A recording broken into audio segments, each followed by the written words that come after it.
안녕하세요. 저는 경상도 쪽에 사는 올해로 42 된 딸 하나, 아들 하나 키우고 있는 남자입니다. 솔직히 말하면 저는 다른 사람들의 사연 같은 건 관심도 없이 살아왔습니다. 그런데 1년 전부턴가 아내가 설거지할 때나 혼자서 쉴 때 귀에 이어폰을 꽂고 키죽키죽 웃거나 혼잣말로 승질을 내며 궁시렁궁시렁거리는 거 아니겠어요? 그래서 뭐 라디오 같은 걸 듣나 보나 했는데 나중에 알고 보니 사연을 읽어주는 채널에서 사람들이 올린 사연을 듣는 겁니다. 저는 그럴 바에 차라리 라디오나 TV를 보라고 했지만 아내는 이건 이 나름대로 매력이 있다고 하더라고요. 그래서 제가 그랬죠. 우리 먹고 살기도 바쁜데 남들 이야기 관심 가질 여유가 어디 있냐고 말이에요. 아내는 입을 삐죽대며 듣기 싫으면 말지 괜히 시비 걸지 말고 저리 가라고 하길래 그럼 당신도 사연 하나 올려봐 그랬죠. 저는 내가 올릴 사연이 어디 있어? 여기 올리기에는 내 사연 가지고는 명함도 못 내밀걸. 라고 아내가 농담 삼아 그런 이야기를 했는데 실제로 저희 사연을 여기에 쓰게 될 거라고는 저나 아내 누구도 예상하지 못했네요. 사실 피가 거꾸로 솟을 만한 일이 있었거든요. 지금 글을 쓰는 것도 아내가 자기는 사연을 보내고 싶어도 도저히 글재주가 젬병이라며 그나마 조금 나은 저 보고 사연 좀 보내라고 하도 성하길래 울며 겨자 먹기로 이렇게 보내는 거예요. 다름이 아니라 제게 13살이나 어린 처제가 있어요. 전형적인 늦둥이죠. 하지만 불행하게도 처제가 장모님 뱃속에 있을 때 장인어른은 공사 현장에서 일을 하시다 추락사고로 돌아가셨다고 합니다.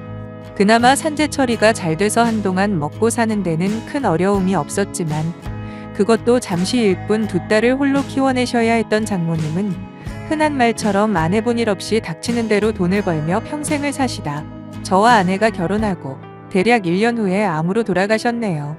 아이러니하게도 저 역시 부모님이 두 분 다 안 계세요.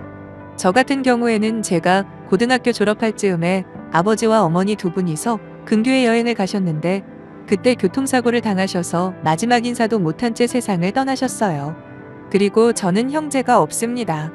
큰아버지 댁에서 고등학교 졸업할 때까지 얹혀 살다가 20살이 되자마자 뛰쳐나왔는데 당시 돈을 벌겠다는 목적도 목적이었지만 그보다 더 큰 이유는 하루하루 눈칫밥 먹는 게 지긋지긋했거든요.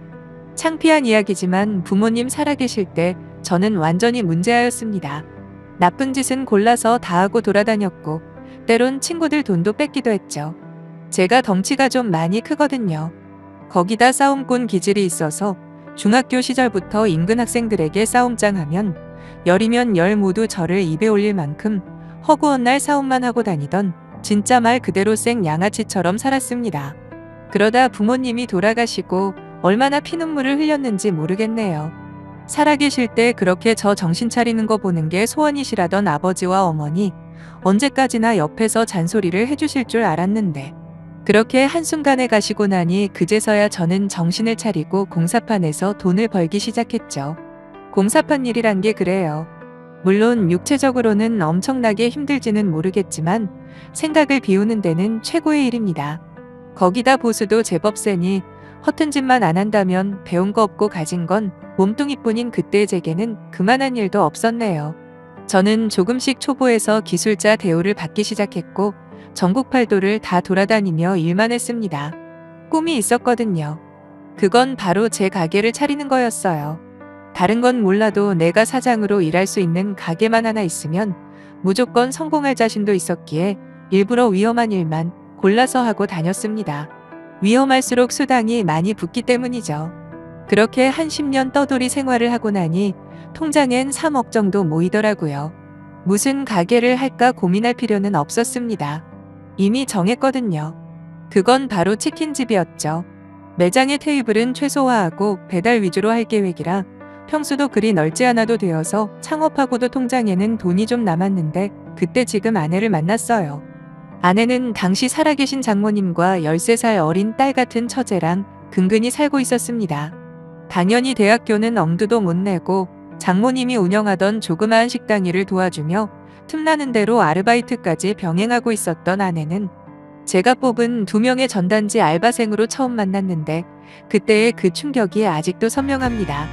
마치 순정 만화에서 막 튀어나온 듯한 청순하고 아름다운 아내의 모습에 저는 한눈에 반해버렸네요. 지금 기준에선 스토커라고 신고당해도 할 말이 없을 정도로 적극적으로 애정 공세를 펼쳤고 결국 그해 겨울 저희는 결혼에 골인을 했는데 제가 31살이었으니까 처제가 딱 18살 고등학생이었네요. 아내를 닮아 한미모하는 처제는 워낙 어렵게 살아와서 그런지 말도 거의 없는 편이고 성격도 아주 내성적이었습니다. 물론 제 아내도 마찬가지고요. 왜 그런 거 있잖아요. 딱히 잘못한 것도 없는데 그냥 주눅이 들어있는 느낌 말이에요. 아무튼 결혼하고 1년은 아내와 함께 치킨집을 운영하며 달달한 신혼생활을 즐겼네요. 아내는 주방에서 닭 튀기고 저는 배달을 담당했습니다. 오픈빨도 있었겠지만 제 생각보다 훨씬 장사는 잘 되었고 아무런 걱정거리 없을 것 같은 나날만 계속될 것 같았는데 어느 날 장모님이 암 판정을 받으셨다는 청천벽력 같은 소리를 들었어요. 그것도 도저히 가망이 없는 췌장암 말기라네요.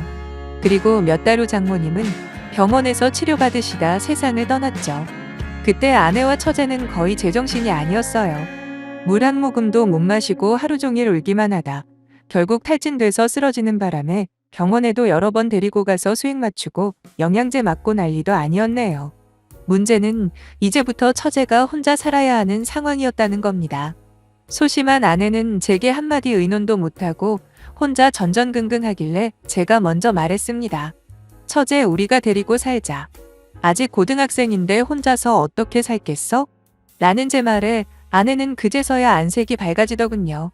고맙다고 말하는 아내를 보며 그렇게 걱정이 되면 진작에 말을 하지. 저렇게 늘 할 말 못하고 혼자 속으로 끙끙 앓기만 하는 아내를 보며 안타까운 마음뿐이었습니다. 그렇게 처제와 같이 살기 시작했는데 정말 별일이 다 있었네요. 아내와 달리 공부를 유난히 잘했던 처제는 처음에는 저를 어려워하더니 시간이 흐르면서 문제아였던 제 학창시절을 가지고 농담까지 할 정도로 사이가 좋아졌어요. 거기다 자꾸 장사하는데 찾아와서 자기도 돕겠다고 고집을 부리는 통에 제 속을 어지간히도 썩였죠. 처음엔 저보고 형부라고 부르다가 나중에는 오빠라고 부르며 더욱더 친밀해졌어요. 처제는 자기도 일할 수 있다며 서빙이나 카운터 정도는 충분히 할 수 있다는 거예요. 그러면서 알바비 많이 달라고 안 할 테니 자기도 좀 돕게 해달라고 떼를 쓰더군요. 저는 쓸데없는 소리 하지 말고 빨리 들어가서 공부해라. 돈은 나랑 언니가 벌 테니 넌 열심히 공부해서 서울대 들어가서 성공해야지. 그럼 그때 몇 배로 돌려받을 거니까 공부나 열심히 하라고 말했습니다. 그러면서 처제와 저는 실제 남매처럼 말싸움까지 하기도 했는데 결국 승자는 저였죠. 그렇게 아내와 저 그리고 처제 우리 3명은 진짜 행복했습니다. 또 한 번은 가게 손님 중에 한 명이 저와 처제 사이를 두고 이상한 소리를 하길래 죽여버린다고 하고 내쫓은 적도 있습니다. 할 소리 못할 소리 구분 못하는 너 같은 인간한테는 닭 안 팔아도 되니까 우리 가게에 얼씬도 하지 말라고 했죠. 아무튼 행복한 시간은 흐르고 우리에겐 딸 하나 아들 하나 복덩이가 둘이나 생겼네요. 처제 역시 대학교 졸업하고 좋은 회사에 취직도 했고요. 진짜 기분이 이상하더군요. 마냥 어릴 줄만 알았던 큰딸 같은 처제가 어느새 직장인이 되다니요. 거기다 매달 월급날이면 제 선물이며 조카들 선물까지 꼬박꼬박 사주던 처제는 여느 아가씨처럼 연애도 시작하더라고요. 맨 처음 남친이라고 소개시켜줬을 때 저는 한눈에 그 남자가 마음에 들지 않았어요. 뭐 친구한테 소개를 받았다고는 하는데 혹시 그거 아시나요? 남자는 남자가 봐야 진면목을 안다고 하죠. 처제가 데리고 온 그 놈은 자기 딴에는 매너 있는 척 연기를 했지만 몇 마디 대화만 나눠봐도 저는 알 수 있더군요. 결코 좋은 남자는 아니라는 느낌이 강하게 오는 겁니다. 거기다 제 아내 역시 저와 같은 생각이라며 그 놈이 가고 난 뒤 그 사람은 별로인 것 같다. 다시 한 번만 더 생각을 해보라고 만류를 했어요. 그런데 그 말을 들은 처제는 처음으로 저와 아내에게 화를 내더라고요. 어떻게 그래? 내가 처음 정식으로 소개한 남자친구인데 어떻게 딱 한 번 보고 헤어지라는 말을 할 수가 있어? 라는 처제를 보며 저희는 순간 아차 싶더군요. 처제의 말도 일리가 있다 싶었습니다. 저나 아내가 점쟁이도 아니고 알고 보면 좋은 사람일 수도 있잖아요. 괜한 선입견으로 반대하는 건 아니다 싶어 처제에게 미안하다 사과하고 일단락지었습니다. 그 일이 있고 1년 후 둘은 결혼하겠다고 발표를 했고 거기다 결혼하고 시댁으로 들어간다는 말에 저희는 깜짝 놀랐어요. 당연히 결사반대를 했죠. 하지만 처제는 저희 없이라도 결혼하겠다고 고집을 부렸고 결국 저희는 지고 말았네요. 상견례를 거쳐 결혼식까지 2달도 안 걸렸습니다. 당연히 장인 장모님이 안 계시니 저희가 혼주 역할을 했고요. 비록 제 딸은 아직 한참 어리지만 처제가 결혼하는 모습을 보니 이런 게 딸자식 시집 보내는 아빠의 마음이 아닐까 하는 생각까지 들면서 이왕 하는 결혼 정말 행복하기를 빌었습니다. 그리고 한동안 저희는 처제를 걱정할 여유도 없이 바쁘게 살았습니다. 1시간 떨어진 지역에 체인점을 하나 더 냈거든요. 지금까지 운영하던 치킨집은 아내가 맡고 저는 대부분의 시간을 새로 입점한 체인점을 돌보는데 전념을 했어요. 바쁘게 살다 보니 점점 처제와 연락도 뜸해지고 처제 역시 잘 사는지 별 큰 소리 없이 시간이 흘렀습니다. 물론 한 달에 한 번은 혼자서 저희 집에 들러 함께 시간을 보냈어요. 그때마다 처제는 항상 밝아 보여서 정말 잘 살고만 있는 줄 알았는데 어느 순간부터 조금 이상한 겁니다. 한두 번이면 이해를 하겠는데 어떻게 1년이 넘게 처제는 동서 없이 혼자만 오는 거예요. 저는 이상하다 생각이 들어 넌지시 떠봤죠. 동서는 요즘 뭐 하냐고 통 얼굴을 못 봤는데 언제 한번 시간 내서 오라고 했습니다. 그랬더니 처제는 요즘 일 때문에 많이 바쁘다며 말끝을 흐리더군요. 본인이 별일 없다고 하는데 제가 뭐 어쩌겠어요. 그래서 요즘 시국에 바쁜 게 복이라고 하면서 그냥 믿고 넘어갔죠. 그런데 글쎄 지지난주 새벽에 처제에게 전화가 왔습니다. 다 죽어가는 목소리로 자기 집으로 데리러 와줄 수 있냐고 하는데 저는 본능적으로 뭔 일이 생겼다는 생각에 부랴부랴 아내 깨워 차 타고 갔습니다. 처제는 집 밖에서 저를 기다리고 있더군요. 제가 집 안으로 들어가서 무슨 일인지 확인하려는데 처제가 저를 말리며 너무 늦었다고 일단 저희 집으로 가자고 해서 데리고 들어왔는데 진짜 지금 생각해도 쌍욕이 나오네요. 밖에서는 어두워서 제대로 못 봤는데 집에 돌아와 보니 처제 얼굴 여러 군데 피멍 자국이 있는 거예요. 저는 단번에 알아봤습니다. 맞은 자국이라는 걸요. 치밀어 오르는 분노를 억누르며 누가 그런 거냐 물어봤더니 아무 대답을 못하던 처제는 눈물만 흘리더군요. 당장이라도 처제를 다그쳐 알아내고 싶었지만 어느 정도 진정할 때까지 기다려주었어요. 1시간 넘게 아내와 부둥켜 안고 울던 처제 입에서 나온 이야기는 정말 충격 그 자체였네요. 시가에서 시작한 결혼 생활은 첫 시작부터 엉망이었다고 하더라고요. 시어머니라는 인간은 일단 친정부모가 없다고 무시하는 건 기본이고 온갖 집안일은 전부 처제만 시키더라는 거예요. 그래서 처제가 한 번은 힘들다고 한마디 했더니 난리를 치더래요. 고아 주제에 자기한테 따진다 이거죠. 아니 세상에 부모 없이 살아온 것도 서러운데 그걸 약점으로 삼다니 이게 사람인가요? 그때부터 저는 거의 제정신이 아니었을 겁니다. 문제는 그 동서였었는데 지 M이라는 인간이 자기 와이프를 말도 안 되는 걸로 괴롭히고 힘들게 하면 나서서 한마디 하던가 아니면 위로라도 해줘야 하는 거 아닌가요? 근데 자기 엄마에 대해서 안 좋은 이야기 했다고 쪼르륵 가서 일로 바치는 바람에 일만 더 크게 만들었다고 하더라고요. 거기다 술만 먹으면 개가 되는데 매일같이 집에서 소주 2병은 기본으로 마신답니다. 그러면서 하는 말이 밖에서 안 마시고 집에서 마시는 걸 감사하게 생각하라고 했대요. 진짜 못 배운 제 눈에도 그 집 인간들은 막장 중에 막장이더군요. 하지만 처제는 이 모든 수모에도 자신이 반대하는 결혼을 고집부려 한 만큼 저희한테도 털어놓지도 못하고 그저 좋아지겠거니 하는 헛된 희망으로 1년 가까이 참아왔답니다.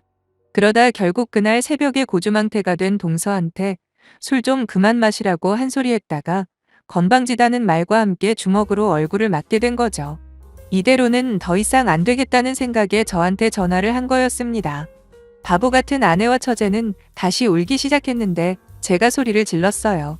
그만 울라고요. 운다고 일이 해결될 것도 아니고 내가 알아서 해결해 줄 테니까 힘 빼지 말고 푹 쉬라고 말했습니다. 이렇게라도 안 하면 둘의 성격상 밤새 울 게 뻔했거든요. 그리고 저는 생각에 잠겼죠. 이대로 그냥 이혼시키기에는 너무 억울하고 분도 안 풀리는 겁니다. 그래서 뭔가 확실하게 되갚을 방법이 없나 이 방법 저 방법 고민에 고민을 거듭했죠. 다음 날 처제 데리고 병원 가서 일단 진단서부터 뗐어요. 그리고 이혼 소송에 대해 법률 상담도 받았고요. 그리고 제 유일한 어릴 때 친구 녀석에게 전화를 했죠. 자세히는 말씀드리지 못하지만 현재 현역으로 뛰고 있다고만 말씀드릴게요. 제가 날뛸 수도 있지만 일단 저는 가족이라라 나중에 문제가 생길 수도 있으니 조심해야 했거든요. 그리고 저녁에 잠깐 볼일 좀 보고 온다 하고 친구놈과 처제시가로 찾아갔습니다. 마침 온 식구 다 있더라고요. 그 동서놈이랑 그놈 부모까지 말이에요. 뭐가 그리 좋은지 거실에서 킬킬대며 TV를 보고 있던 그 인간들은 저와 제 친구를 보자마자 누구냐며 난리를 치는데 제가 신호를 주자 친구는 그야말로 깽판이 뭔지 제대로 보여줬습니다. 원래 학창시절에도 꼭지가 한 번 돌면 저도 말리기 힘든 녀석이거든요. 친구놈은 제 부탁대로 부엌이며 거실이며 손에 잡히는 건 다 때려부시 시작했습니다. 10분도 안 지나서 이미 집안은 온통 난장판이 돼버렸고 구석에 숨어있는 그 인간들에게 제가 다가갔죠. 우리 처제 맞은 거 갚아드리러 왔다고 마음에 드시냐 했어요. 얼마나 자식 교육을 잘 시키셨으면 자기 마누라까지 두들겨 패냐 물어봤습니다. 겁에 질렸으면서도 꼴의 자존심은 있는지 처제 시어머니라는 인간이 신고한다고 소리를 지르길래 전 웃으며 말해줬어요. 좋다고요. 어차피 우리도 진단서 끊어놨으니 쌍방으로 신고해보자고 했습니다. 대신 제 친구를 가리키며 사람이 법으로만 사는 거 아니라고 다른 건 몰라도 우리 처제 고하라며 괄세하고 사람 취급 안 한 거 거기다가 얼굴 엉망으로 만들어 놓은 거 전부 꼭 다 갚아줄 테니 기대하라고 했죠. 밤길 조심하라는 말도 잊지 않고 해줬습니다. 협박을 했냐고요? 네, 협박한 거 맞아요. 하지만 저딴 인간들에게 신사적으로 나가고 싶지 않았습니다. 세상에서 제일 귀한 우리 처제를 그렇게 만들어놨으니 반드시 대가를 치르게 할 작정이었거든요.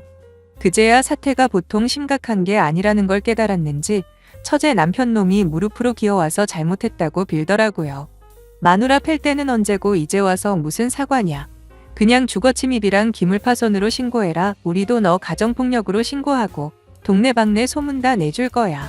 그리고 그게 끝이 아니라는 건 알아두고 하고 돌아서는데 처제 시어미가 제 발을 잡고 사정을 하더군요. 어떻게 하면 되겠냐고 하면서요. 그래서 제가 조건을 말해줬죠. 내일 아침 날이 밝는 대로 우리 집 와서 방식 모자 둘다 우리 처제한테 사과하고 또 결혼할 때 처제가 해온 혼수며 결혼식에 들어간 비용은 물론이고 병원비에 위자료까지 내놓고 조용히 이혼하라고 했습니다. 아니면 진단서 들고 가서 이혼소송 불사하겠다. 그리고 지옥 끝까지라도 찾아가 복수할 거라고 했더니 얼마나 급했는지 제 말이 다 끝나기도 전에 고개를 끄덕이는데 참 웃기지도 않더라고요. 부모 없이 자란 힘없는 며느리는 만만하니 온갖 갑질하면서 괴롭혀온 주제에 자기보다 강한 사람 앞에선 교활하게 약한 척, 불쌍한 척하는 그 모습을 보니 구역질이 나더라고요. 다음날 지 엄마 데리고 와서 무릎 꿇고 미안하다 사과하는 자기 남편을 보고 처제는 아무 말도 안 하더군요. 그냥 빨리 이혼하고 싶은 마음뿐이라길래 실력 있는 이혼 전문 변호사에게 맡겨 위자료까지 넉넉하게 받고 협의 이혼 시켰네요.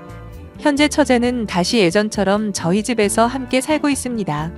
아직도 가끔씩 혼자 멍하게 있는 시간들이 있기는 하지만 그래도 처음 이 집에 들어왔을 때보다는 많이 좋아졌어요. 그래도 원래의 일상으로 돌아가는데 제법 많은 시간이 필요할 것 같네요. 많이 참은 만큼 회복도 느릴 테니까요. 하지만 막말로 애가 있는 것도 아니잖아요. 우리 처제 정도면 단지 이혼을 한 번 했다는 경력이 그렇게까지 발목을 잡지는 않을 겁니다. 다른 분들 생각은 어떨지 몰라도 저는 제가 선택한 해결 방법이 최선이었다고 판단하고 후회는 없네요. 그저 우리 처제의 인생에 이제는 행복한 일만 생기기를 바랄 뿐이지요. 끝까지 읽어주셔서 감사합니다.